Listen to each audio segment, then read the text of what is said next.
Thank you to Bedjo for using the location.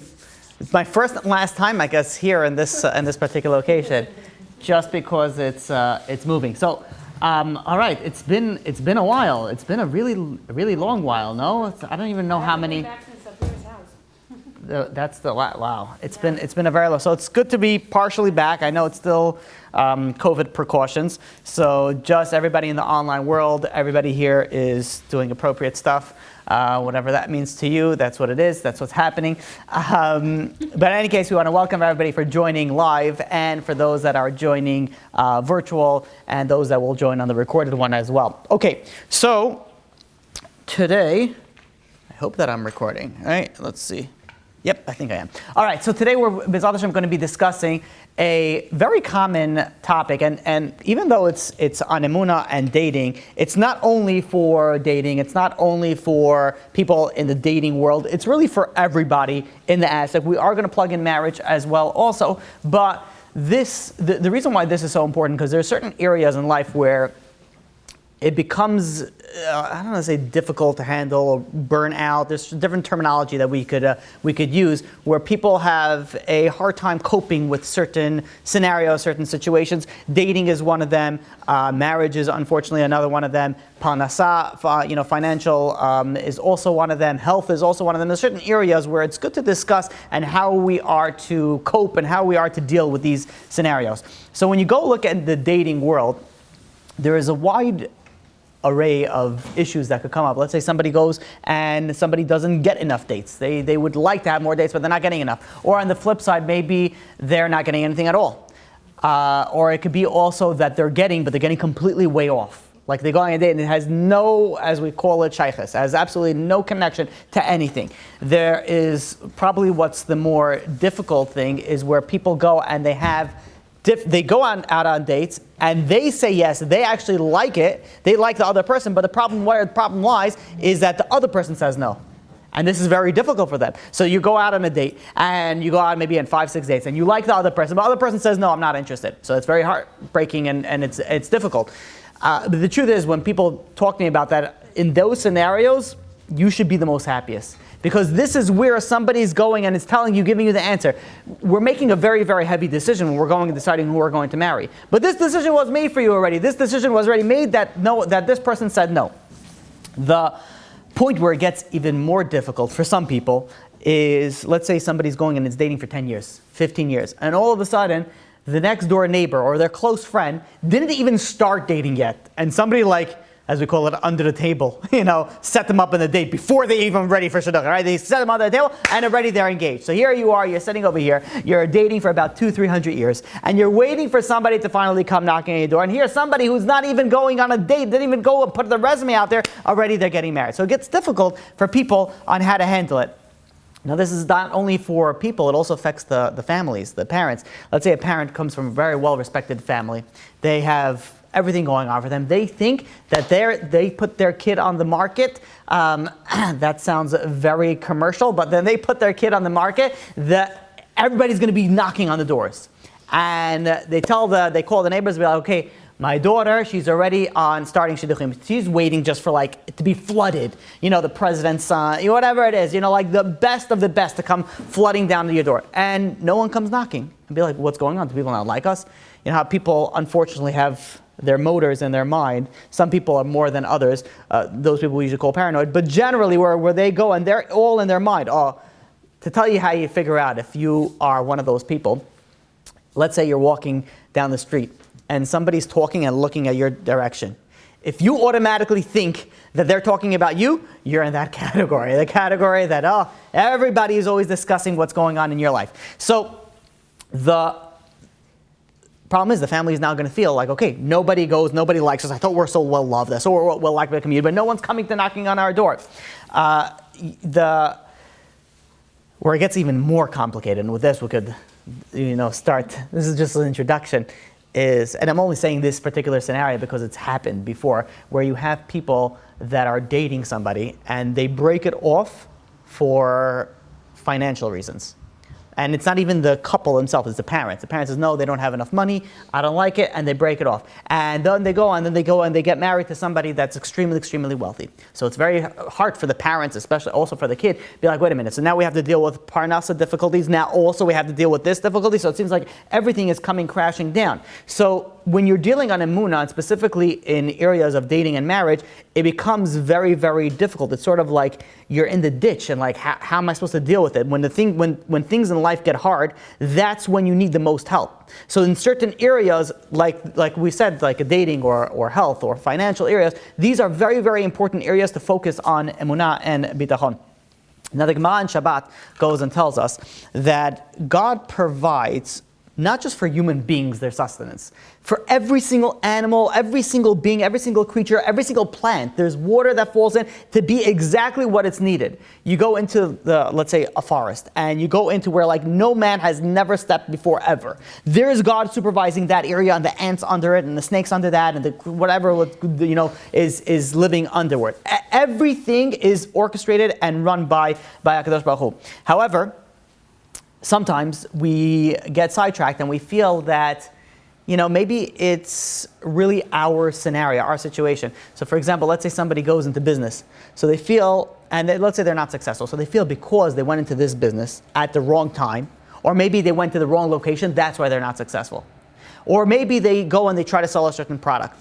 And this is something that's very common. You have people, especially nowadays where you have the Amazon, the Amazon age, where people are going and selling everything or anything on Amazon, and they think, okay, you know what, I'm going to sell this item. And you sell that item, you try to sell the item, you're not successful. And you think, you know what, because I made a mistake, I got the wrong item, and that's why I'm not successful. Has nothing to do with the item. Yes, you do your research before you go and you sell something, but there could be the same person on Amazon, isn't that? Bless you. That goes and they sell the same item, and they're going to be extremely successful. And they're going to, because it doesn't matter on the item, it doesn't matter on the location, it doesn't matter on your business model. Yes, all these things are very, very, very important. But it matters one thing and one thing only, and that's what HaKadosh Baruch Hu wants. God wants you to go and be successful, be very wealthy.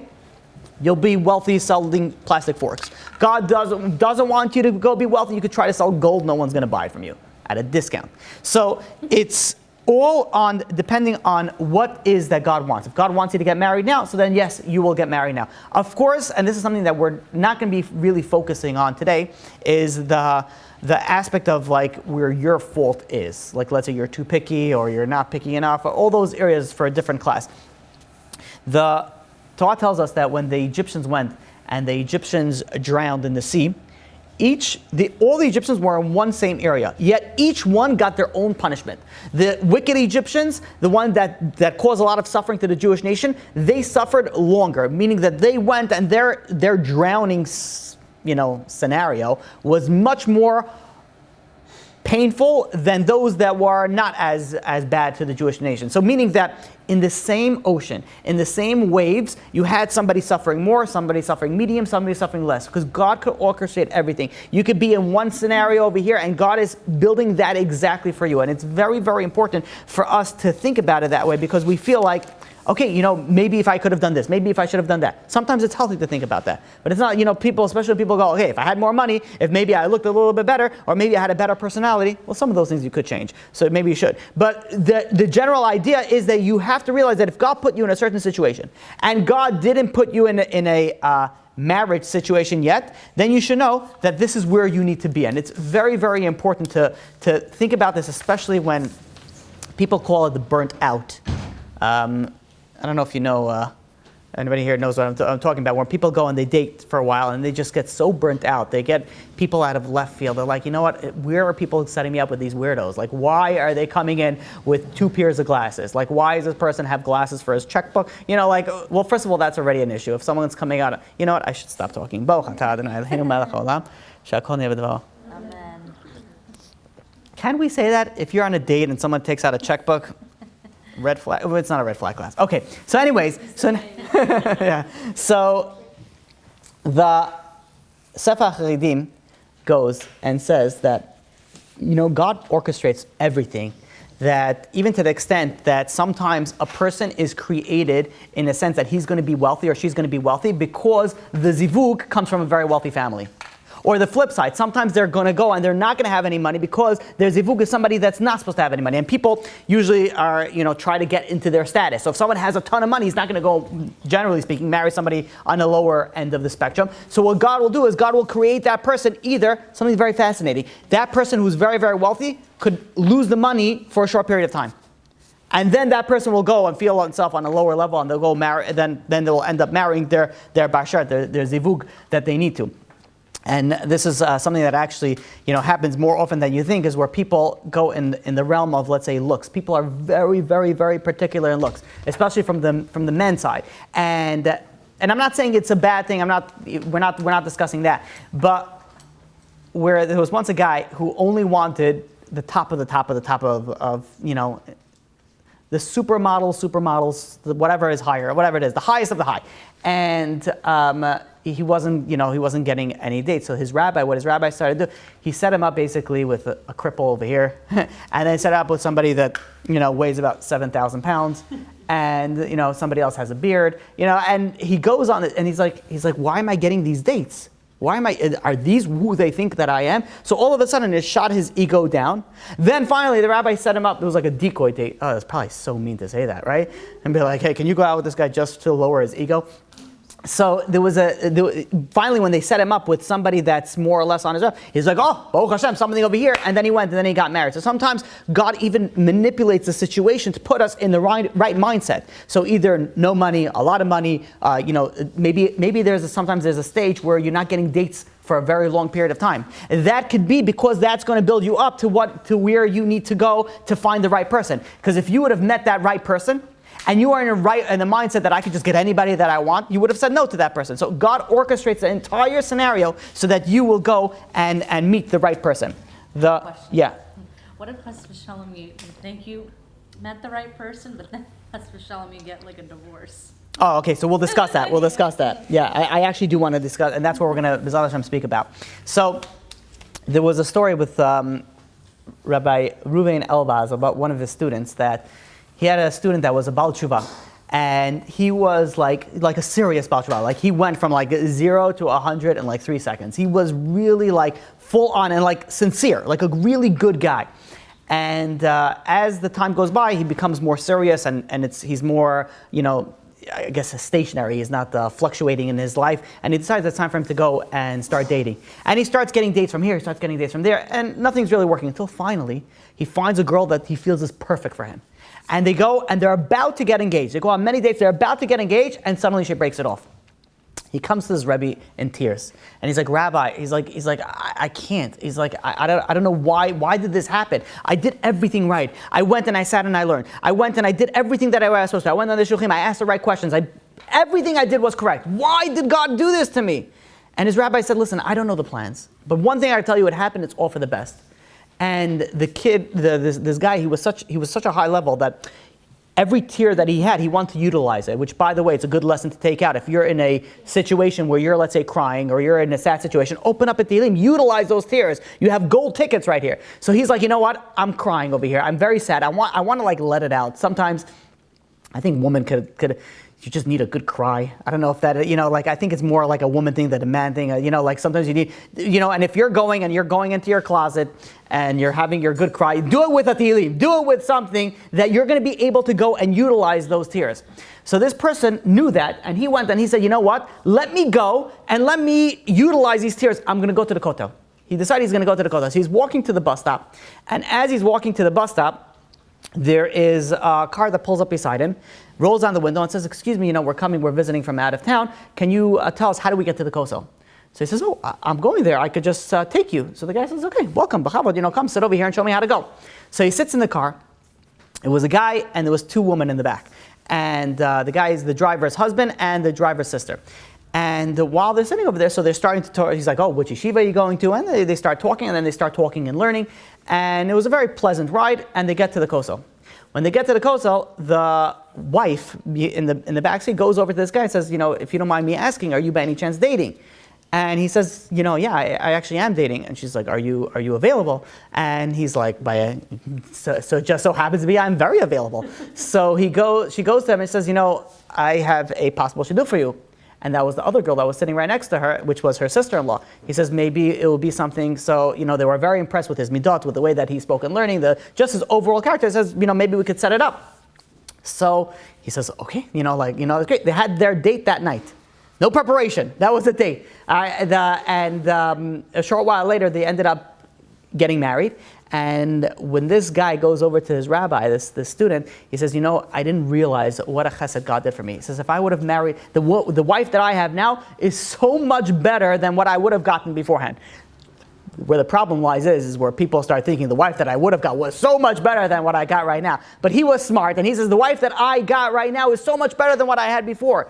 And the rabbi goes on and says, don't you see? He says God was orchestrating the entire scenario. You had to be in a certain emotional state. You realize that you act differently when you're in a different emotional state. You react also differently when you're in when your mindset is different. He had to be where he had to be emotionally, physically, intellectually. Everything God sort of set up the dominoes exactly where it needed to be. And then God put in his mind that he has to go to the kosel. And look how he found the shidduch. It's so unbelievable when you hear the stories of shidduchim. When you hear the stories of matchmaking and how when you have two shatchana goes, okay, you marry, okay, that's fine. But when you have someone's on a plane and then they get stranded on an island and they meet a cousin and then they go and the cousin has a dog and the dog knows somebody and then finally they go and they meet somebody. Those things are all orchestrated the same way as if there's a shatchan there. It all comes directly from God. But then Rabbi Victor Miller goes and asks. He says, so the million-dollar question is how much effort should a person do in shidduchim? So you have over here, we know that everything, Hakol B'dei Shemayim, everything is in the hand of heaven. In fact, the Gemara in Moed Katan tells us that 40 days before a child is born, it's already decreed who is going to marry who. So the question that we ask is that, okay, so then why do I have to go now and have to do any shtadlut? It's already decreed on who am I supposed to marry. So let me just go wait until my husband or my wife goes and knocks on the door and says, hey, I'm here, let's get married. Why don't we just do that? Or maybe we should have ishtadlut, and if so, how much ishtadlut do we need to that we need to have? So Rabbi Victor Miller goes on and says the Gemara brings 3 proofs, 3 psukim that back it up. Pasuk number 1 that shows that everything is from God. That shows that every match is made from heaven. The Pasuk number 1 is from Bereshit, chapter 24, verse 50. It says, "Mahashem yatsa hadavar." This is when Eliezer goes over to Lavan and Bethuel and say they want to get Rivka as a wife for Yitzchak. So what did Lavan and Bethuel answer? It says they answer already Mahashem yatsa hadavar, meaning that this was already ordained from heaven. So that's proof number 1 that all matches are already made in heaven. Proof number 2 is from Mishlei, chapter 19, verse 14. It says, Mahashem isha maskeles. A wise woman is a gift from God. Which, by the way, says Rabbi Victor Miller, you see over here how important it is to be a wise woman. And how important it is to find a wise woman. Now, a wise woman doesn't mean that you have degrees. And it doesn't mean that you go and you're able to learn a lot of Torah. That's not what a wise woman means. A wise woman is Chachmas Nashim Bansa Besa. The Pasuk in Mishlei says that the wisdom of a woman builds her house. What's a wise woman? She knows how to deal with her husband. She knows how to deal with her children. She knows how to deal with herself. She knows how to deal with God. That's a wise woman. Knows how to deal with the situation. Knows a woman is like the president and the CEO of the house. And they have to know how to deal with those situations. And that takes wisdom. I don't want to say the word manipulation, but manipulation. I think that pretty much sums it up. Not that you have to manipulate your husband, nor did we ever give a class on this. Actually, I gave it to the guys. No, what am I talking about? So there is a wisdom on not getting what you want, but knowing how to get where you need to get to. That makes sense. So the difference of what I said. There is a way of saying, we should do something, or I want you to do something. So there's different ways of getting, so that you need wisdom for it. And that's a blessing from God. That's proof number 2 that everything comes from God. What is that? Because there's a gift that comes from God. And what is that? A wise woman. And finally, the third proof, which is an interesting proof, is that it brings the Shimshon. What is the story with Shimshon? Shimshon went and he married a Plishti woman. He converted her and he married her. Now his parents goes and says, why do you have to go and marry somebody from the other side? Why do you have to go and marry somebody that's from the uncircumcised nation, meaning that from the non-Jewish nation, even though he converted her? So what did Shimshon answer? Shimshon answered that she was good in my eyes. And in fact, the pasuk in Shoftim, chapter 14, verse 4, says that this too was from Hashem. It says, Aviv ve'imo lo yadu ki mi Hashem hi, that his mother and father did not know that this too was from God. This too was from God. So the question is, what happens later? Look at Shimshon's life later. Shimshon goes and he gets captured by the Plishtim. And not only they captured the Plishtim, they took out his eyes. And he's sitting over there without eyes and he's thinking, why did God do this to me? Look at the difference in how righteous people think. Why did God do this to me? And you know what he came to the conclusion? He came to the conclusion because he looked at this Plishti woman and he saw that she was good in his eyes. Oh, so measure for measure. You saw that she was good in your eyes, now you're not going to get the eyes anymore. And the Gemara in Sotah, page 9b goes and says, because Shimshon followed his eyes, that's why the Plishtim took out his eyes. So the question that Rabbi Victor Miller asks, says, why are you bringing this as a proof to go and show me that everything is from God? If everything's from God, and this too, this case where Shimshon went and married this Plishti woman after he converted her was too from God, then why did he get punished? He did everything that he was supposed to. This was from God. And the answer is something that is very, very important. A little bit controversial, but very, very important. Says Rabbi Victor Miller that, maybe I shouldn't say, it's not controversial. No, take that back. Says Rabbi Victor Miller that it could be, you know why God put that the situation? That he should not take her. Meaning that God put the situation in play to the extent that he thinks that she's the right one. You know, sometimes you have that feeling, I'm going to marry this person. I don't know if anybody here does, but sometimes you have that. People that are married hopefully had that feeling. People that are not married hopefully did not have that feeling. But generally, that's what, it's like, oh, so you have this like feeling like, okay, this is it. And says Rabbi Victor Miller, just because you have that feeling and just because you feel this is most suited for you, doesn't mean that this is the right one for you. It could very well be that there's more to it than that. And there's other considerations that a person needs to take besides attraction, says Rabbi Victor Miller. Victor Miller, how he explains that Shimshon over here, he saw her and he wanted her, even though, again, we're not comparing us to Shimshon. He was on a completely different level. And he had righteous reasons behind it. It wasn't based on attraction. The underlining story to the story was that... Thank you. So that he went and, I agree. So he went and the relationship between the Plishtim and the Jewish nation was we were being basically, persecuted by the Plishtim to a certain extent. It wasn't outright war, but there was persecution. There was problems. So what was Shimshon's thought process? His plan was sort of to infiltrate them, to become friendly with the cousins and the friends and the family and of the high level, and this way manipulate it and bring it out to a good relationship from the back end. So he had righteous thoughts. He had a kosher mindset. However, still God was not satisfied with that. Hashem was not satisfied with that.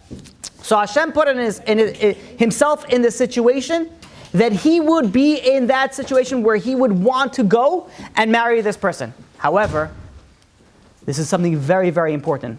And it's very important that sometimes the right answer is to walk away and not to go and follow with it. So this, says Rabbi Victor Miller, this, by the way, throws the whole easiness of Emunah B'tachon right out of the picture. It completely throws it, because right now we're saying that everything's from God.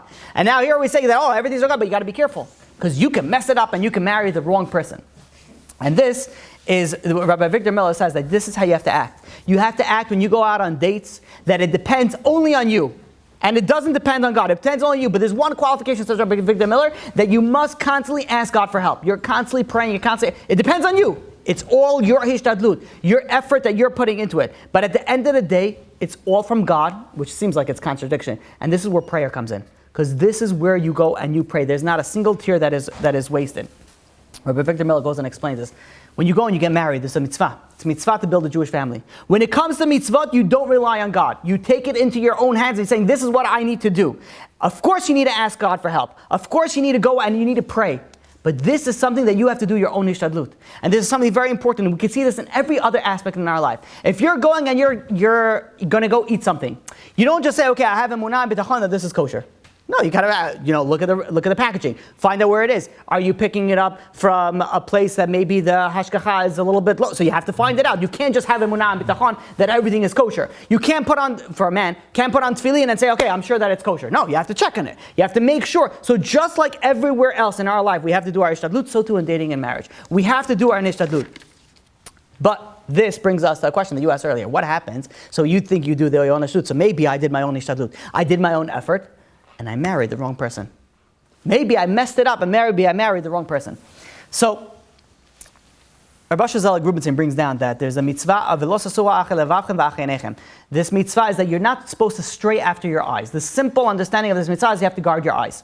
However, it also works in a sense that God oversees every single thing that happens in this world. And if you feel for 1 second, for one moment, that God is not, it's your fault, it's all on your head, that is a contradiction to how God runs the world. And if you're contradicting, this is already, you're violating, don't go after what you think you see. You think you see it's my fault. You think you see that, I married this person, I really made a mistake. No. If God put you in a situation, you should know. But yes, there are certain scenarios that a person needs to get divorced. Yes, there is, and that's why the Torah puts, the option of divorce. But if you are in a situation, that means that you need to be there. It's very, very unhealthy to go and to live in a situation to thinking that maybe I married the wrong person. And I can't tell you how many people I speak to that are in this scenario. And no matter what, I'm like, no, if you got married, this is what you need to know. Anybody who's married, if you're married, you are meant to be married to this person. Now you're going to go and figure out, yes, like I said, there are certain scenarios that a person needs to get divorced. There are certain criteria where a person can get divorced. But if you are where you are in, that's because you're supposed to be there. Now the question is, how are you going to go and how are you going to deal with that? So there's a very fine line over here. And let's try to make this very, very clear. Yes, we have to put in our effort. Yes, we have to do our ishtadlut, but at the end of the day, you have to know that everything is from God. There's a story from the Chidush Harim. The Chidush Harim, he was finding a suitable match for his daughter. And he was a big rabbi. And one of the things he wants to make sure that his son is somebody who's well learned, knows how to learn Torah, knows how to go and delve into the holiness, the purity of the Torah. So, as was common, that when you go, you would sort of take, the rabbi, or at this point the father, would ask you questions about what you're learning to see how you're going to go and how you understand the concept. So there was a certain boy that was set up with this girl, and he had a long trip, and he decided that he knew that he was going to get tested by the father, which is also a huge rabbi. So he decided he's going to bring his Gemara, he's going to study along the road. And he goes and he takes his Gemara, and as he's walking, the Gemara wasn't bound, it was just a bunch of papers that were tied together, and then the big wind came and it started blowing everything away. Pages fell into the mud, it started blowing away, and he was able to get only one page of the Gemara. That's all he was able to save. Didn't know what to do, so he's sitting on this long journey, so he kept on studying the same page again and again and again. And this was Masechet Baba Metzia. Now, he goes, and by the way, just so that you should know, Baba Metzia has 119 pages, and he only studied one page. And he goes over there to meet the girl, and he meets the father. The father says, so what are you learning? He realizes this guy, he says, I'm learning Baba Metzia. And he's like, okay, so he takes out a Gemara, and he says, you know what? The rabbi's thinking he probably checked in the beginning. He says, I'm not going to check in the beginning. He just opens some random page. And he starts, this father starts asking him a question on this random page. And it just so happened to be that this was exactly the page that he memorized. And he knew everything backwards and forwards. That's the only page that he was learning for his entire journey. And the father's like, wow, this guy's a genius. Meanwhile, this guy is not the best learner. He just happened to be in the right place at the right time. He got the right thing. What's the lesson of the story? That God orchestrated in such a way that he made it that you're going to study only one thing, and that's what the rabbi is going to test you on, because you need to marry this person. And because of that, God is moving all matches, making all matches happen, because you are meant to be with this person. Just like the other story where you're in this guy was in an emotional state, everything happens from God. It is so healthy to live this way. Just for your emotional well-being, that everything happens for God. Your life works completely different. Your day is completely different. There's so many aspects to your life that has benefit, 100 times with dating. So you're dating a person and maybe it doesn't work out. Okay, so this too is from God. How much of a relief is that then, okay, maybe I should have done this, maybe I should have done that. Yes, you should learn with your mistakes. And this is where the fine line is where your effort is and where it is from God. So the simple way to understand it is you do what you need to do. After the fact, you have to accept it. Not that you shouldn't learn from the past. And not that you shouldn't correct yourself, but where you are right now, that's where God wants you to be. So if you're single right now, that's where God wants you to be. Oh, but maybe you have to be less picky, maybe you have to broaden it. Yes, maybe. And you definitely should if those are the scenarios, and everyone teach their own. But where you are is where you're supposed to be. The concept over here that God makes shidduchim, zivugim, is not only to marriage. It's to every aspect of your life. And I'll tell you, you could even think of it like this. For everybody here who's sitting in this room today, how did you get here today? Not like how did you get here driving-wise. Think about so some of you may be on the chat, and that's how you find the class. Some of you saw an ad or whatever it is, but how did you get to the chat? Like, how did you get to it? You met one person, and that person. God is literally making zivugim to matching from all different angles, not just marriage, your own personal relationships with your friends, not your family, because that you're born to, but your coworkers, your school, everything happens because God is orchestrating that you need to be next to this person, and you need to sit next to her, and there's everything that happens with a divine plan. There's in the early 1900s, the Jews in Eastern Europe realized that, well, they didn't realize, they knew all along that it wasn't, getting really cushy for the Jewish people out there, and they started trying to move out. And one of the places that they were trying to run away to was America. And there was one particular family that had 8 children, and the oldest of the 8 children, her name was Anya Gold. And this Anya, her parents raised enough money that in the early 1930s, they're going to ship her out to America to live with her aunt in Baltimore. And then slowly, as they raise enough money, because it was very expensive to travel, as there is enough, they'll send one kid after another kid and after another kid. So she goes and she travels and she gets to Baltimore. And she's living over there with her aunt and uncle. And the parents, meanwhile, are trying to raise more money to go and send the other kids also to America. But it was very difficult. The money wasn't something that they had a lot of. And before they knew it, the Nazis came in and the Nazis took over and the Holocaust began. And it wasn't until 1946, where after the Holocaust, was a bunch of few survivors that ended up coming to Baltimore, and Anya goes over to them and says, maybe you know my family. They were all supposed to come here like 10 years ago and I haven't seen any of them yet. Until, the more that they asked, the more that she realized that her entire family was wiped out. She was the sole survivor of her family. And she was devastated. It broke her, such a big family. I had everything, and she couldn't live with herself. And her thing that kept her going was the fact, my goal in my life is I'm going to build a family, and I'm going to have many children, and I'm going to name each child after another one of my siblings. And she goes and she starts dating very seriously, and she finds an amazing guy, Shaul. And they go and they get married. And they try to have children. And a year goes by, 2 years goes by, 3 years goes by, and they're not able to have any children. They go to the doctors, and the doctor's running some tests, and the doctor says, I'm sorry, it doesn't look like, this is going to happen. I would suggest to consider adoption. And they're toying with the idea back and forth. They really wanted their own children. They didn't really want to delve with that. She wanted to continue her legacy. She says now she can't continue her legacy, her family name. Until finally they came to the conclusion, what else do we have? Let's try to go and adopt. And they call an adoption agency in New York. And they say, maybe you have somebody like they wanted an infant. They wanted somebody they could start from the beginning, and this way, it will be part of the family. So the agency put them on the list and says, we'll let you know as soon as something turns up. A few weeks go by, and they get a phone call. And it says, by the way, a newborn came in that the family wants to put him up for adoption. Come immediately. So they go and they start making their way out to Baltimore. They get to the adoption agency. And they meet with the reception of this. Says, we were the ones you spoke with over the phone that were coming for this, for this newborn. And they were like, oh, we're so sorry. We tried calling you. The family changed their mind the last minute. They decided they're going to keep the child. So it wasn't a bait and switch, but they were like, while you're here, do you want to see our other merchandise? What else we have? And they were like, so they said, we happen to have an 8-year-old girl, Miriam, who is also up, I'm sorry, she was slightly older. So also up for adoption, maybe you want to, meet her. And they were like, it's older, it's a little bit difficult. We kind of really wanted more of a newborn so that they could sort of build with the family. And they're like, yeah, we understand, that's what most people want. And not a problem, we'll keep you on the list.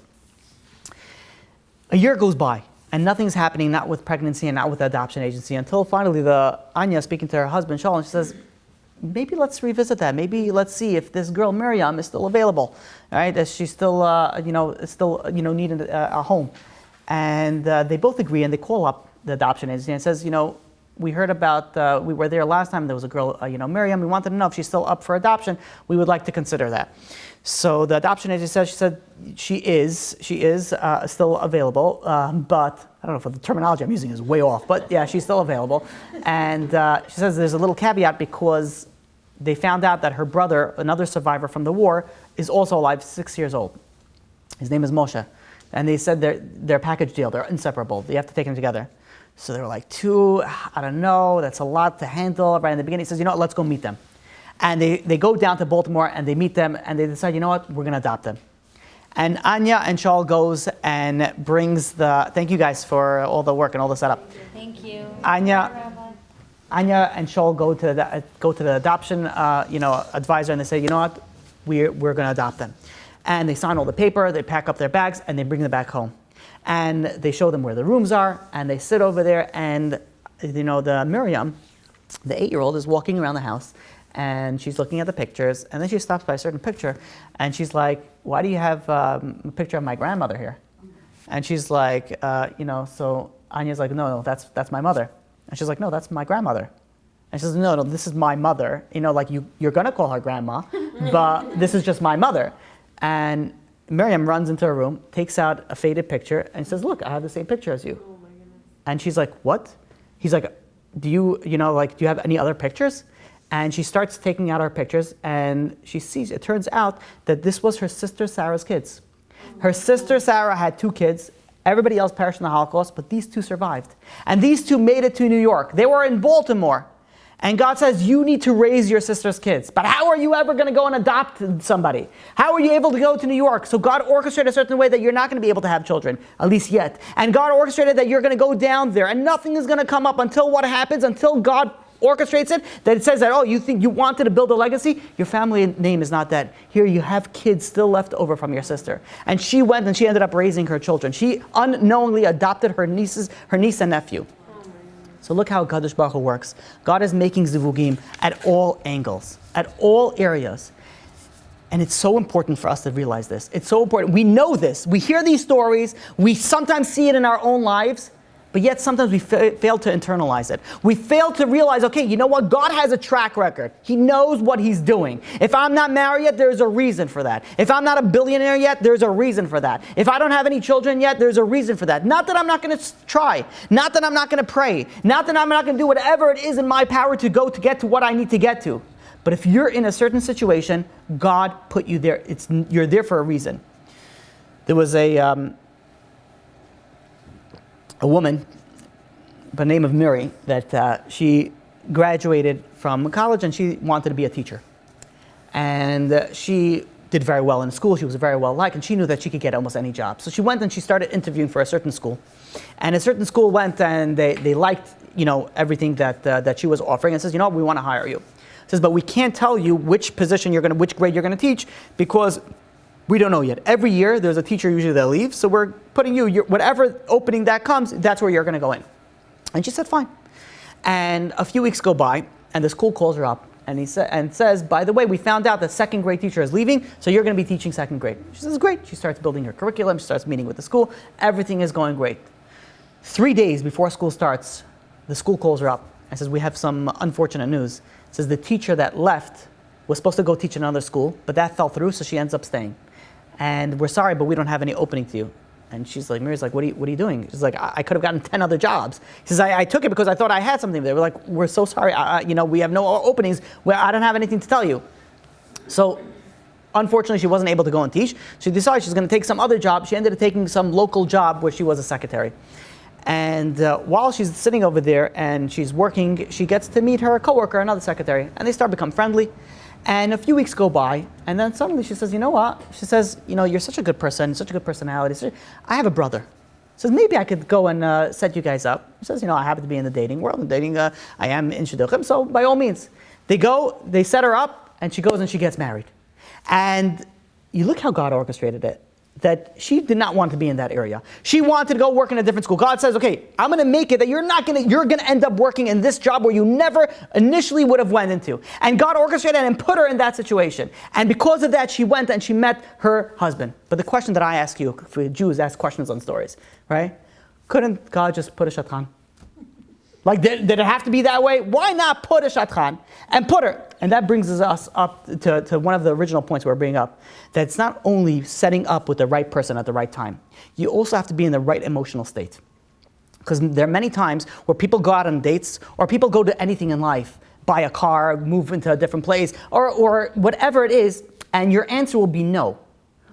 Or your answer will be yes. But if you're in a different emotional state, your answer could be 180 degree reverse. So God puts you also in an emotional state. So even though, yes, God could say, why did God have to do that? Let Mary just go and sit and work in her own job, and God will send a shatchan who would go and set them up. And the answer is, well, at least one of the answers, that sometimes we need to be in a certain state. And that's why God orchestrates us based on our personalities, based on our if we could say our moods, our upbringing, our psychology, and God moves everything around to put you where you need to be. I hope that you guys are realizing, I'm saying that again and again, where you need to be, because that is very, very important. A lesson that you have to take, at least from today, is you have to be where you are.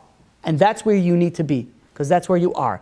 I'm confused. Are you confused? Okay, good. So now, the concept of doing your hishtadlut, when we look at the imahot, wow, what's going on over here? You guys are so slow. Okay, so, always late. When I'm doing a class that's not live, it's, for some reason, I get it all sidetracked. Okay, so anyways, so when you look at the imahot, so you look at Rachel and Leah, the way that it was meant to be is you have Yaakov and Esav. And then you have Rachel and Leah. Well, actually, Leah and Rachel. And Rachel was supposed to marry Yaakov. Leah was supposed to marry Esav. When Leah heard that she was supposed to marry Esav, who was a wicked person, she was not happy with that. She went and she started praying and praying and praying and praying. And she didn't stop. She was crying so much that her eyelashes fell out. Her eyes were red. She didn't stop praying. She didn't stop crying. She didn't start begging God to please give her a righteous husband. So you know what happened? At the end, what happened is that Leah married Yaakov before Rachel. From all her prayers. Rachel never prayed for Yaakov because she was destined to marry him. But Leah went and she prayed and prayed. And what happened? Leah is the only one of the imahot, the only one of the four mothers that were not barren. She had children right away. And not only that, it says that HaKadosh Baruch Hu saw that Leah was hated and he opened up her womb. And she had 6 children. Of the 6 children, she had the Levi, which Kohanim come, they serve in the Mishkan. They have Yehuda, which is the Malchus Beis David, the Mashiach comes from that. She had huge shvatim because she didn't stop crying. She didn't stop praying. She didn't stop crying. You look at Rachel though. The question is, look what she gave up. She was sitting over there under the chuppah, and she was supposed to marry her husband Yaakov, but she did not want her sister Leah to be embarrassed. So you know what? She did the old switcheroo, and she went and she gave her husband to her sister, so her sister shouldn't be embarrassed. So the question that we have to ask is then how come was she barren? She was barren for so long until she was finally blessed with Yosef and Binyamin. Why was she barren for so long? And the answer is that Rachel was never supposed to have any children. She was not able to have children. But then it says that God remembered Rachel. And what does it mean that he remembered Rachel? Rashi goes and says that he remembered that she gave up. She sacrificed herself for her sister, that her sister shouldn't be embarrassed. And because of that, she merited to have children. So meaning that there's sometimes we need a certain merit. And not only that, you still see that she still had to go through years of not having children. Because there's some times that we have to go through certain things in life. And God builds it in a certain way that is the most beneficial for us. And he gives us an opportunity to capitalize on that opportunity to reduce our sentence. Rachel wasn't supposed to have any children. And because she went and she gave up her sister, she did not want her sister to be embarrassed, now she was going to have children. But yet, she still had to go through some suffering. She still had to go through some sort of barrenness stage of years of not having any children. There are so many periods in our lives, whether it's not getting married yet, whether it's not having children yet, whether it's not having a business yet, whatever it is that God is giving us an opportunity to capitalize on that moment. And many times we need that opportunity to either give us a tremendous blessing or to reduce suffering that we have. We have to realize that there are certain times, and during those times, which are the difficult times, is the times when we need to capitalize it. So, no matter who you are or where you are in your life, I could almost say on a daily basis, you have those opportunities. It's difficult, we don't ask for them. But those difficult opportunities are the opportunities that you could go and you could get so much merit that could bring you your zivug, that could bring you your, the children, that could bring you the panasah. There's so many things. We just have to open our eyes and capitalize on these moments. Rabbi David Asher brings down a story about a man that he met that was on his way to his 5th grandchild Brit Milah. And as he's going, the guy over here goes, says, Rabbi, I want to tell you a story. He says, 4 years ago, I had 3 daughters at home. I had a 27-year-old, a 24-year-old, and an 18-year-old, all not married. And we were going out of our mind. Why is going on over here that none of our children are getting married? And they decided they're taking a trip to Eretz Yisrael. And they go to Israel, and they go from one rabbi to another rabbi, and they pray all the grave sites, and they're doing everything that they need to do to break the heavens, to pray and cry and beg God for a shidduch for their children.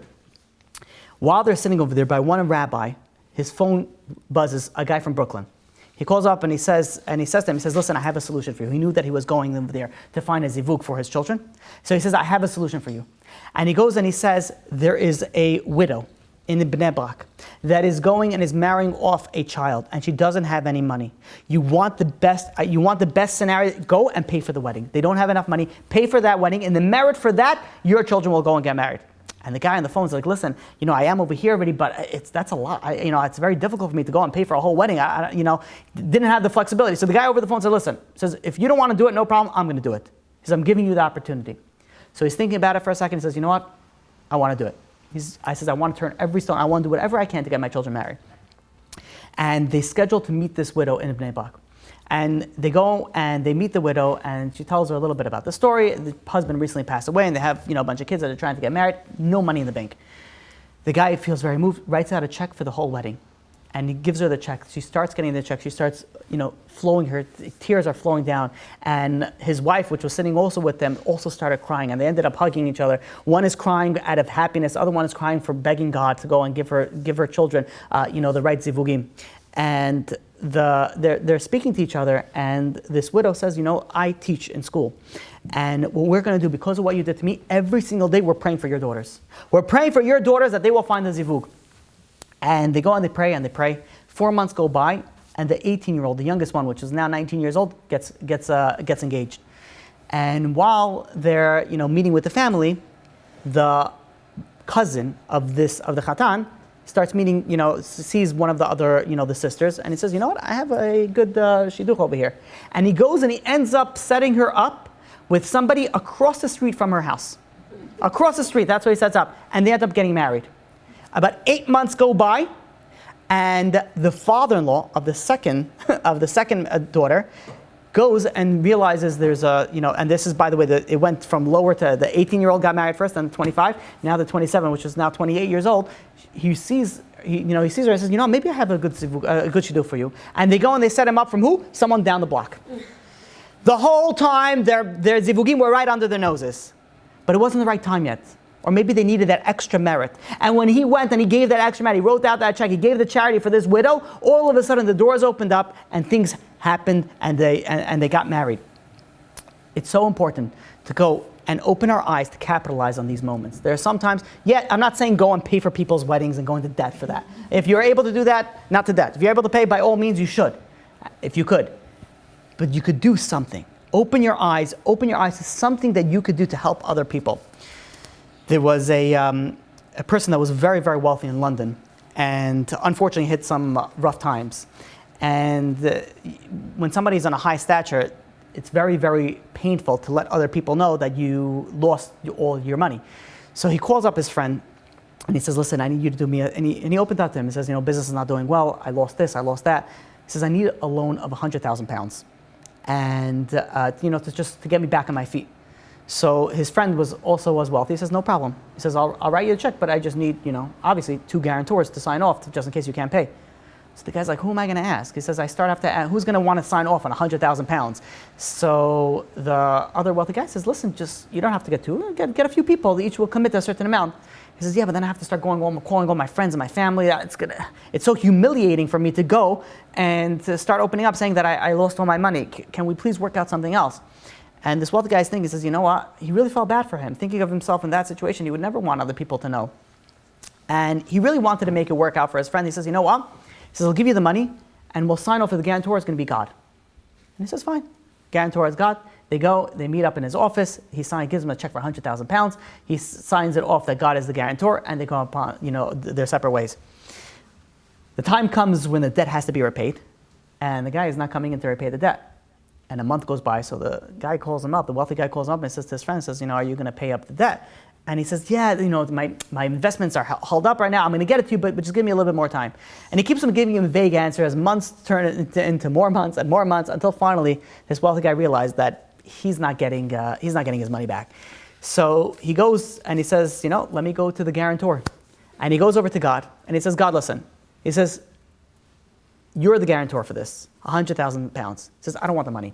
So I have a 30-year-old daughter that's in Shidduchim and she's not able to get any dates. She's not able to get married. He says, just please do me a favor. Send me the zivug. We'll wipe the slate clean. I think it was less than 30 days goes by and she's engaged.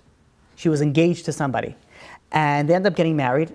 And about a month after that, the guy who borrowed the money had his investments paid off, and he came with a $100,000 check to pay off the person that he borrowed from. And the guy says, "I'm sorry, but your guarantor, I can't take the money. Your guarantor already paid me in full." He says, "What do you mean to pay you full? So, I have to pay the money." He says, "You got to speak to him, not to me. I already got payment." And he says, "How am I going to pay God? How am I going to pay my guarantor money?"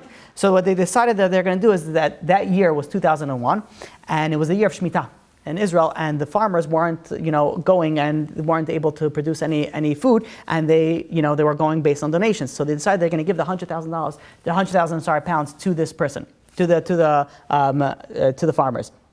So the question that I want to ask you is so what made this person go and have the merit that his daughter would go and find the right zivug? Is it that he loaned him £100,000? Because that's a lot of money to loan. No matter how wealthy you are, it's a lot of money. Or maybe is it that he loaned it without any guarantors? Or maybe is it that he loaned it with a guarantor of God? Or maybe it is that he went and he asked payment from God. And if you want to ask my personal opinion, I think the merit, and again, who knows, but this is just, thinking about it, the merit that came up over here when he was in a difficult situation. He was down 100,000 pounds, and he went to the one above, and he says, "You're the one that's the guarantor." He says, "I'm going to turn to you who has everything and controls everything." And he went and he goes over to God, and he says, "Please, in this merit, please let me go and have children." And I believe, and I'm sorry, I have get his book, and I believe that is where that merit came from. When you're in a difficult situation and you turn to God, that merit is huge. And like I said, God gives us these opportunities. You can't find a parking spot. You're in Brooklyn. You're in Avenue U. It's ridiculous. It doesn't matter if it's 10 o'clock at night. You can't find a parking spot. That is an opportunity. Pray to God. Be calm. Be happy. Whatever it is, utilize that opportunity. By the way, you could be such a tzaddik or tzaddikah if you just pray when you're looking for a parking spot, especially if you live in New York. Pray. You're praying all day. You're basically praying all day. I want to finish off with one final thought. And that is, the Gemara in Brachot, page 7a, goes and asks world famous question, and that is, how can we see tzaddik v'ralo, a righteous person that is having a difficult time in their life? And the flip side, we see a rasha v'tovlo. We see a wicked person having a great time in their life. Everything is going for them. How is that possible? And the Gemara answers something very, very interesting. It says, you want to know why sometimes you see a righteous person having it very bad and a wicked person having it very good? The Gemara answers that the righteous person that is having it bad is the son of a wicked person. And the wicked person that is having it good is the son of a righteous person. Ask the Chassam Sofer, says, how does that answer the question? That doesn't make sense. Yeah, what's going on over here? How does that make sense? And ask the Chassam Sofer, what's going on? How would we go and answer it? And listen to this answer, and then it's going to all make sense to you. What is it when you have a person that's looking at life and saying, oh, this is bad? That means that person doesn't have emunah. Because if a person is going in a situation and says, you know what, this is bad, that means that this person doesn't have emunah. Because if a person had emunah, realizes that everything is from God, and if God does everything, that means everything that does, God is for the best. Everything that God does for the best. So how could it be that there is a righteous person that says that there's something bad? It's a question that contradicts itself. If it's righteous, he can't say that it's bad. You understand the question? Because he will be righteous. He knows emunah. Answers the Chassam Sofer. That's what the Gemara is answering us. You know why? Because he's a righteous person, the son of a wicked person. Because why is it a wicked person? Because the wicked person did not teach his son emunah. If he taught his son emunah, then he would not have the question that it would be bad. On the flip side, sometimes you see a bad person that's having it good. How is it that he's having good? How come he's so happy? The answer is because his father and his mother taught him emunah. And if he taught him emunah, then everything is good. So the answer is, well, how come you see a tzaddik that is having it bad? That means that he must have a poor education. That he sees bad. If he sees bad, that means he's lacking emunah. How come you see a wicked person that's having it good? Because he had a good education, and an education that taught him that everything that happens from God is for the best. And if it's happening to you, that means it's for the best. That means he's always happy. What an unbelievable lesson that we have to go to imbue onto our children. The gift of Emunah. And if your parents didn't do that, you could do that to yourself. Teach yourself the power of Emunah, because when you have Emunah, then everything is good. And that's why Hillel, when he went and he was walking the street and he heard people crying from his block, and he said over here that he knows. Let me read it for you. Muftach ani she'ein zeh mitoch beti. I am positive that this screaming is not from my house. Question is, how did he know that? There were people that were screaming. There was a tragedy that was going on in the back. People were screaming. There were sirens. Everyone was going panic mode. He says, it's not from my house. Why? Because I taught them Emunah. And if something happens, that means it's for the best. And my family would have not have screamed, because they knew that if God did this to us, God did it for a reason and it's for the best. So we have to each take that into our personal lives. That if God put us in a certain scenario, in a certain situation, that is for the best. Now, very, very important to listen to the second part of that statement. Doesn't mean that we're not going to try. Doesn't mean that we're not going to go to get dates, and that's not why we're going to go and try to improve ourselves or whatever it is. We have to do our hishtadlut. We have to do it, and we have to do it, as Rabbi Victor Miller says, full force. It's on your head. It's a mitzvah and it's on your head. But where you are right now, this is from God. When you live your life this way, your whole being is going to change. Your whole being is going to change.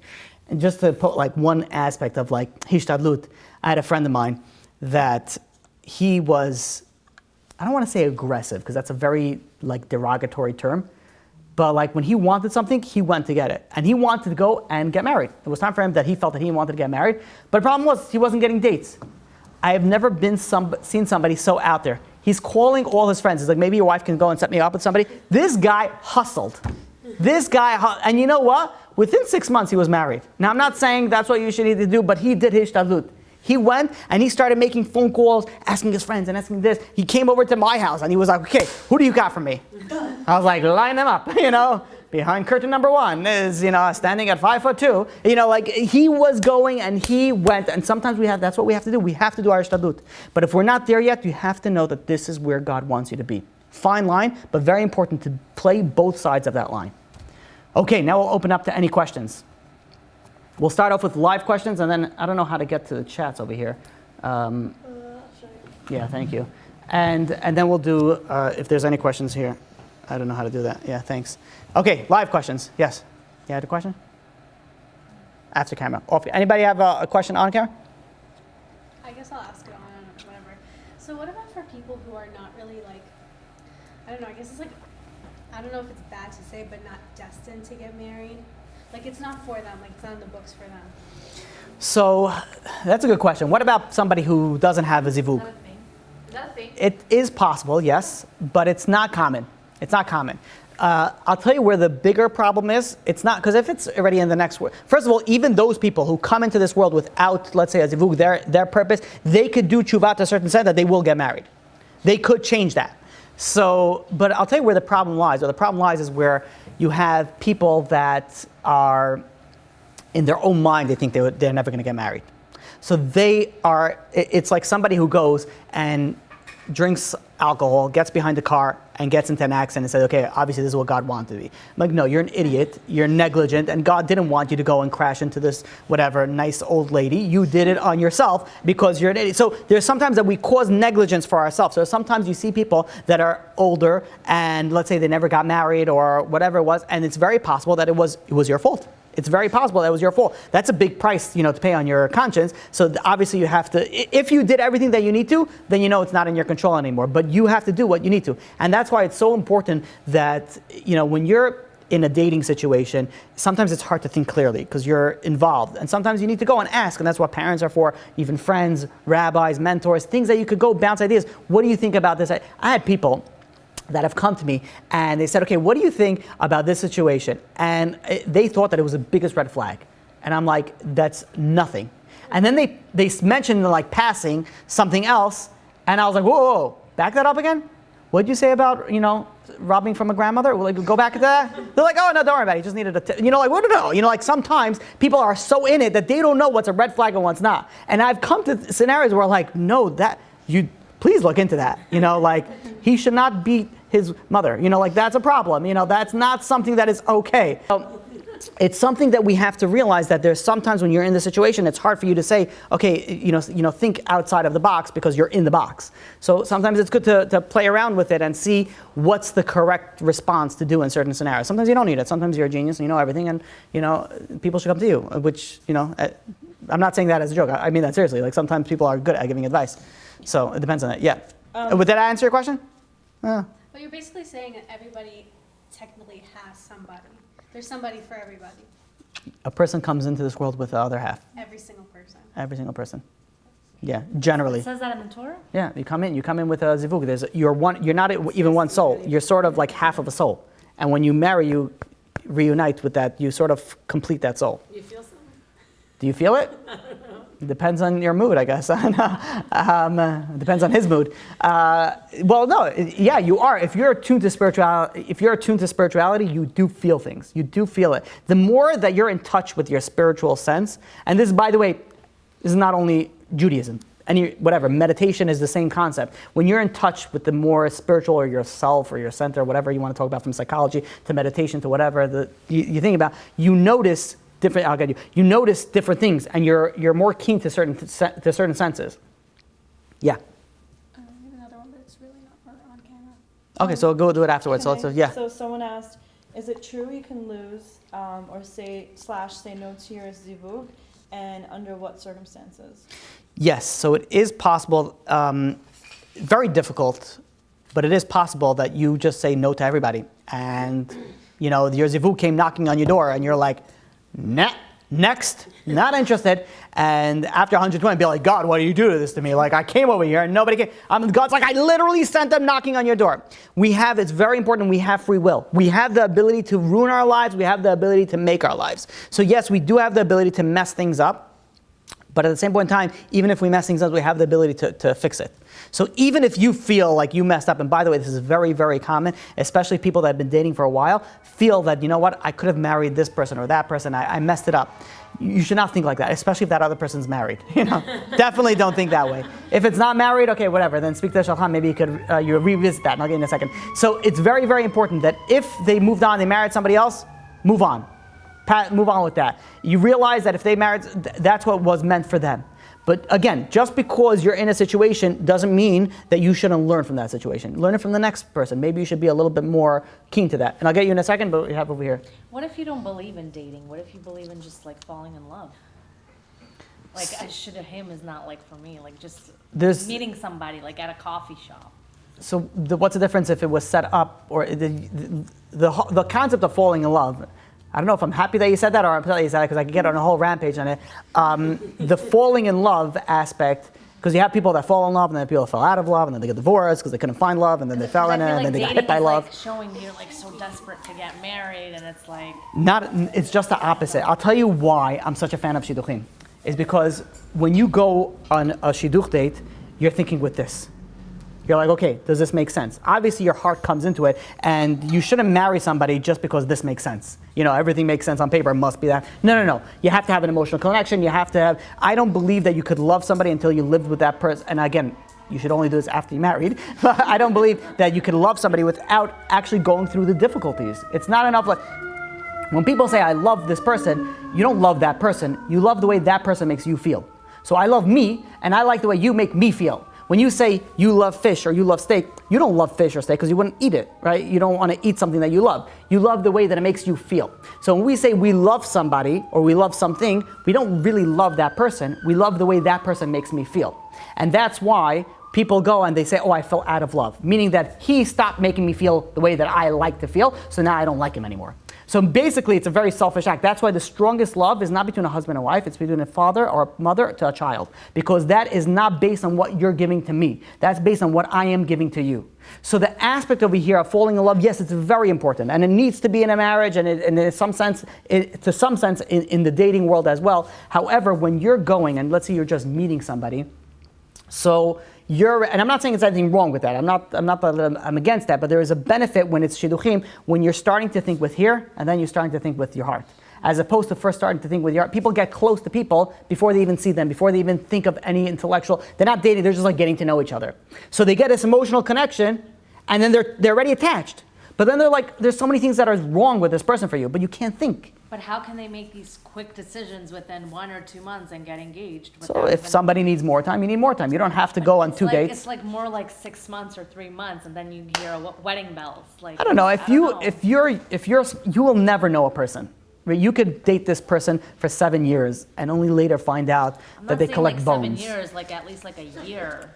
You know, I don't know how people do that, like make such rash decisions and then say, oh, I married the wrong person. And you hear a lot of divorces. So when you go, and let's say the way that shidduch dates are, it's not like, let's say the secular world. So what's a secular date? They go to a movie, meaning that they sit in each total silence for 2 hours or just in the same vicinity, and then maybe they grab something and they drop it off at home. That was a date.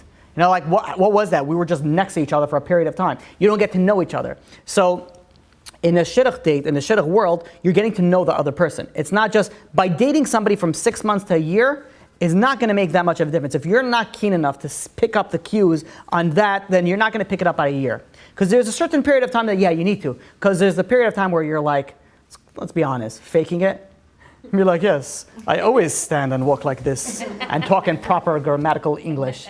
You know, as opposed to like 4 months down the line, you know, you're sitting over there with a sweatshirt and, you know, whatever it is, and you're sitting over there, spaghetti still in your hair, and this is who you are. But before that, you have to prepare, 17 hours beforehand, you don't sleep, to make sure that this, so everybody fakes it. The guy finds a shirt that he never wore before, he makes sure that it's ironed, and he never wears iron shirt, and so we're all faking it until a certain period of time. So yes, there is a certain area, but after that, if you use your brain, you could pick up, okay, is this guy good for me or is this guy not? You're always going to find issues. But it's not going to be like, oh, if I would have dated this person for another 2 years, I would have figured it out. If you couldn't have figured it out within the first few months, then you probably wouldn't have figured it out for the next few years. Unless again, there's a serial killer, whatever. We're not talking about those things.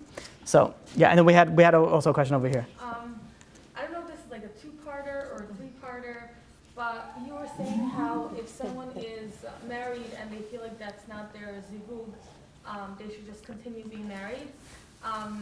Is that like, unless there's like no overt, I guess, abuse, right? Because I know I also heard, I feel like I heard from you that there are like 7 soulmates that a person has, and based on what level they're at. So be like, let me re-scratch this and let me find another one. So let me actually clarify that. If you're in a bad relationship, it doesn't mean that you should just continue being in the bad relationship. The goal is to fix that relationship. If it can't be fixed, then possibly divorce to a certain scenario. But fixing it doesn't mean, okay, let's try to fix this. If you're in a situation where it's bad, and I don't mean just like, let's open a book and see that's where marriage therapy comes in. It's very, very important. I push that a lot. People think that they're not compatible for each other, but they've never done therapy anymore. And they fight about the stupidest little things, and they think that they're incompatible. Hold on. They think that whatever, it's fine. I'm going to continue. I'm not going to recap that. It's going to be on camera on the time. So there are certain. Okay. So there are certain scenarios where you're required to fix it. No one says you should not be in a bad marriage. You should not be in a bad marriage. Fix it. If you can't fix it, then you speak to the rabbi, to the marriage therapist. Okay, what should we do at this point? Not just be like, okay, this is where God wants me to be. So no, that's very wrong. You're not going to be able to live a successful life if you're in a bad. It says happy wife, happy life. It's happy marriage, happy life. Happy spouse. Oh, there we go. I like that better. Happy spouse, happy house. Okay, so. Oh, I'm sorry. Yeah, we're almost. Did I answer that question? Yeah, and about the 7 soulmates, is that connected when someone gets divorced? Yeah, don't etch a sketch it and be like, let's try this one more time. No, I'm not. I'm divorced myself, so I was just curious. It's about you, this whole. Oh, can you still marry your soulmate? Yes. Yeah, yes, you can. Yes, you can still marry a soulmate, and you shouldn't. Could it be that the first person was not their soulmate, and it was just? I wouldn't think like that. They made? I wouldn't think like that. If you got married, there was a reason that you had to be married. That's how you should think it. It didn't work out for whatever reason. Okay, now let's move on to the next thing. There's many scenarios where a person, let's say, goes into business, and the business goes and fails, but because of that, they were successful in the other business. Right. So definitely, every relationship has its own lesson that you learn from. yeah, and you are don't think that I made a mistake, because then you're beating yourself up. Not saying you shouldn't learn from your mistakes, but don't beat yourself up like, oh, if I would have done. People live in the if world. If I would have done this, then I would have gotten that. That's wrong. That's not the Jewish way to think. Don't think the if and the when and but. You think of where I am right now. Yes, I have to fix my past. That's what tshuva is. Tshuva is I have to fix where I was before. But now I learn from where I am right now. So you needed to marry that person for whatever reason. Now you're in this state. Now how are you going to grow from here? Yeah, you. Okay, so I have like 3 questions here. Someone said if someone is put in a situation and she reacts with anxiety, does that mean she doesn't have Emunah? That's a good question. So the question is, if somebody goes and is in a situation and the response is anxiety, does that mean that there's lack of emunah? Not necessarily, because some people are more prone to anxiousness. So they get anxiety very, very common. However, that if you work on emunah, that will reduce your anxiety, guaranteed. Sometimes people need medication to reduce anxiety. Sometimes it's not only emunah, sometimes it's other aspects as well. So I don't want to say, because the problem is if I go and say that, oh, yes, if you have anxiety, it means you're lacking emunah. That means that the person who is taking prescription medication will say, you know what, now I don't need this anymore. I'm going to learn living emunah by Rabbi David Asher every single day, and that's it. I don't need emunah. I'm going to listen to Torah anytime, classes on emunah. I don't need any more. No. Sometimes you need the prescription. You need to go to a therapist. But at the same point in time, if you fix yourself on emunah, I guarantee you the anxiety will go down. And then someone said, you said that there, what, someone say something? Okay. You said that there is a zibuk for every person. What about the older singles, for example, those in their 50s? Does that mean that they aren't doing their Hishtadlut? No, yeah. So if somebody's older, it doesn't mean that a person should never give up. There was, people in, I believe in the 80s or 90s that I was reading about that they got married recently. They were waiting, I guess, for all the kids and the grandkids and the great-grandkids get out of the house, and then they decided they're going to go and but they ended up getting married to, to somebody, whatever else. It doesn't mean no matter how old you are, it's not, if you're still alive and kicking, then yes, you have the ability. Again, there's some people that maybe don't want, I don't want to speak to, to each their own. There's somebody, let's say, who had a marriage and then the spouse passed away, and I'm not saying that they're required to go and get, I'm not speaking about that. But if you're older and you want to get married, by all means, do not give up. You're not supposed to give up. No matter where you are in your life, you have the ability to go and get married. Yes, there is a zivug for that person. Okay. Story. There's proof that that's true. Oh, should I? Okay, yeah, I don't know. No. There's questions here. You can first, if you want to say the story, you can say the story. No, it's on camera. Oh, well, it's not recorded. Okay. This is not recorded. That's being recorded. Oh, you can hear me. Oh. Without the camera. Oh, okay. No, that's not. I didn't process that. Sorry. Okay. I think it was my boss's sister who was in Borough Park. They're Hasidish, so Hasidim, they get married, quickly. Like 18. Quicker, yeah. But he has a sister. His sister is 40. His sister was 40 years old, and to the point where the other family members would be embarrassed to invite her places because she wasn't married and she was a lot older. It's a huge stigma. It's a huge stigma. She ended up getting engaged to a guy that lived 2 blocks away from her that was in the same field as her at the age of 40. 2 blocks away in Borough Park. And it was the most craziest thing ever. It happened before Corona. It was a few months before Corona. And the family was so happy. I don't know why I said it with a question mark. No, they were happy. And not even the family was so happy. The girl herself was just like, this is the person I was supposed to be with. And it clicked for her. And yeah, so you always see. You should know also, there are some times where it's not the right time. And sometimes people need to get married older. That's what's destined for them, that they should get married older. I know of a situation personally where a person went out with a date with a woman, and he or she said no. And then 6 or 7 years later, they went out again, and then they got married. So it wasn't the right time. Okay, I have a million questions here. When you come with the shadlet and all this stuff. When it comes to dating and marriage, there's always a lot of questions. I don't even have to give a class. It could just be Q&A. Yeah. You should do that. But for another day. So, should you date every person you get read to? No, so that's a good question. Should you date, because you're shtadlut, should you date everybody that comes to your plate? Not necessarily. If somebody is way out of left field, there's no reason for you to just okay, let's try this and let's try that. But where you're coming into a scenario where you're no, you're overly picky, then you have to go and focus on it. So really that type of question is really personalized. It depends on the person. Some people go and they say yes to everybody, and they shouldn't. Some people say no to everybody, and they shouldn't. You have to do it smart. You have to be smart. Where are you going to be picky and where you're not going to be picky? What's right to say no for and what's right to say yes for? So it's something that you have to, and if you feel like you're not sure, this is where you speak to a dating coach, a rabbi, I don't know, parents, friends, whatever it is. This is where you try to get assistance. And then I think this is the last one.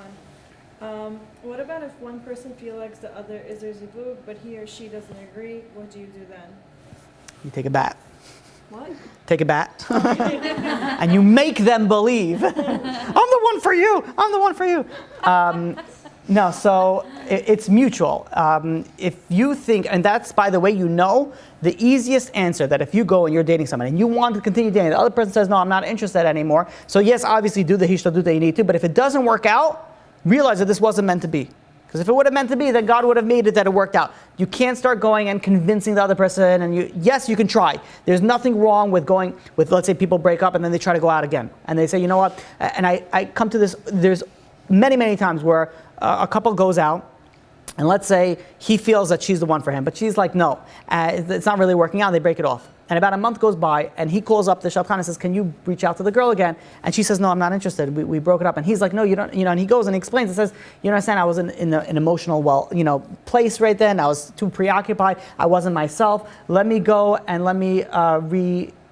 let's try to revisit it because I'm in a different place. So there's many times where that could work, and there's no problem with that. But the easiest example is if the person got married, leave that. It doesn't mean like you marry my soulmate. I'm sorry. You should move on from those scenarios. So again, same concept that there's hishtadlut that you have to make, but there's also a line of where you are, where you have to be. And one Oh, yeah. more, sorry. No, it's all right. What about when a man was allowed to have more than one wife? Are they both zivug? So, in a sense, yes. Yeah. And this is really another answer to that question, is that there's many different parts of the soul. So there could be, and this is where the aspect of we understand that there is multiple zivugim also. Because the soul is, it can break apart. And for example, we're nitzutz, we're a spark of the soul of Adam. Adam was one soul, and we're each part of that one soul that was broken up to 600,000, and so on and so forth.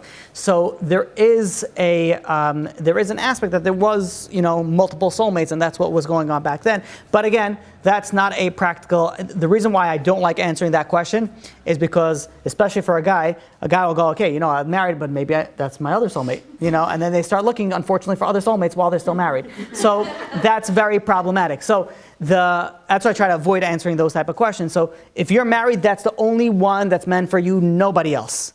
Don't start thinking, okay, well maybe, like I said, I had a guy over there that was going in the wedding hall and start, scanning the other sides. So, some people, not his wedding. No. Thank God it wasn't his wedding. So, you go over them and say, well, what's going on? What are you looking at for? So your wife's not here. It says, yeah, I'm looking for my soulmate. And like, yeah, your wife is home. He's like, yeah, but I'm still looking for my soulmate. I'm like, no. Your soulmate is already in your house. Stop looking, all right? There are certain people that keep on looking. That's not healthy. You are where you need to be. You're married. That's your soulmate. Don't think anything more. Add that. There's very important to get clarity on certain things. But there are many times where you ask yourself questions where you bring yourself just to bad relationship problems. The what if? Well, maybe there's someone better out there. Like, stop thinking like that. No. You marry the perfect person for yourself. Yeah. This is, okay, it's pretty much done. Somebody said thank you. Someone else said, this rabbi, I need to hear this rabbi again. Is there a chat that can be added? Okay, that's me. I'm going to take care of that. Okay. But where else can they check you out? On Torah Anytime, or... His name is Rabbi Zitron. Yeah, you can check on Torah Anytime. That's the main thing, but it's also on podcasts. Well, it's not really so up to date. YouTube also, whatever, yeah. Basically on... YouTube is pretty up to date. Oh, yeah, YouTube has a thing. Yehoshua? Yeah, Yehoshua Zitron. Zitron on Torah Anytime. Okay. Yeah. Oh, I got you. Okay. Yes, you had a question. Okay. Do you have a question to say? Sure. Okay. What about people that are like, let's say they were widowed and they got married a second time and the person is not Jewish? That's a good question. I don't know if you had to go through the whole widow thing. You mean if they married a non-Jewish person, did they marry a soulmate? Yeah, kind of like, is that considered an Avera? Yes, absolutely. If he married a non-Jewish Yep. person, but she converted. Oh, converted to something else. Real conversion? No, she converted. She converted just to marry him, or she converted because Well, it doesn't matter. She converted to get married. But if she really converted, are they religious? They're not religious. religious. So then she didn't really convert. Okay. So, well, I don't know. Maybe she converted for one point in time. If it was conversion, then by all means, you could marry a non-Jew can convert to a Jew, and then she gets like there's a special soulmate. There's a special neshama yitara also that goes into whatever. It's the same thing for a Jewish woman and non-Jewish woman and a non-Jewish man. If they have their own, yeah, in a sense, yeah, they also have their own soulmates. Of a Jew? A Jewish woman marries a non-Jewish man, is that what Yeah. A Jew should always realize that your zivug is another Jew. It's never going to be that your zivug is a non-Jewish person. Oh, it's possible that somebody will convert and that will be your zivug. It's possible, but not before they're Jewish. Before they're Jewish, they're not your soulmate. So, what if you have like certain family members that married non-Jewish people, but they're happy in their marriage? That means they're not. It's not their zivug. No. Yeah, that means there's a poor woman or man that's looking for their zivug over there, and they're sitting over there with Christy. Are you being serious? And yes, I'm very serious. Yeah, intermarriage is no joke. There are many people, just because they're happy, right? Just because they're happy doesn't mean that, no, I won't say mess it up. They had a chuppah and everything. That wasn't real, because they're not Jewish. You can't marry a non-Jewish The person. girl is Jewish, but he's not Jewish. Right, so the kids are Jewish, but the father is not. But whatever it is, it's like, yeah, that's a very, very big problem.